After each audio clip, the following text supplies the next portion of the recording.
जय जगन्नाथ सांग माने आज मु बनाऊँगी नड़ियार चटनी से दरकार नड़िया अदा लंका सुखिला लंका भेरसुआ पत्र बुट डाली आउ बादाम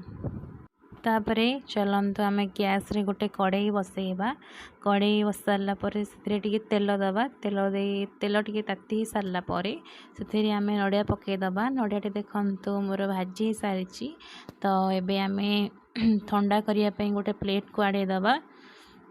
प्लेट को आड़े सारा से आम पकेबा बादाम आउ जो बड़का तेल अच्छे से आम बादाम पकईदबा बादाम टिके रेड रेड कलर भाजी हो सारा आम ताको आड़े दबा आड़े दे सारे आउ जो तेल बाकी अच्छी से भी आम बुट भाजी पार जेहेतु मुझे अल्प बुट नहीं मोर से तेल रे भाजी हो गला आपण मैंने चाहिए आउ टे अधिक तेल भी नहीं पारे तो जस्ट टिके भाजबार थिला से आउ तेल नेलिनी कारण मत अल्प तेल रे ही सब जिनस बनैयार थिला तो एथर मु गोटे मिक्सर ग्राइंडर को रे सबू जिनस नहीं जाइए तो ये मुझे एक्सट्रा अदा पकईली लंका पकईली तो टेस्ट आसापी लुण आउे मु पकईली पानी जो आम ग्राइंडिंग करिया पानी निहात दरकार देखु मोर फाइनाल लुक मु छुंक भी दे देइछि तो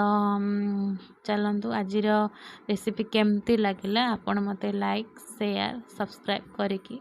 कहबे।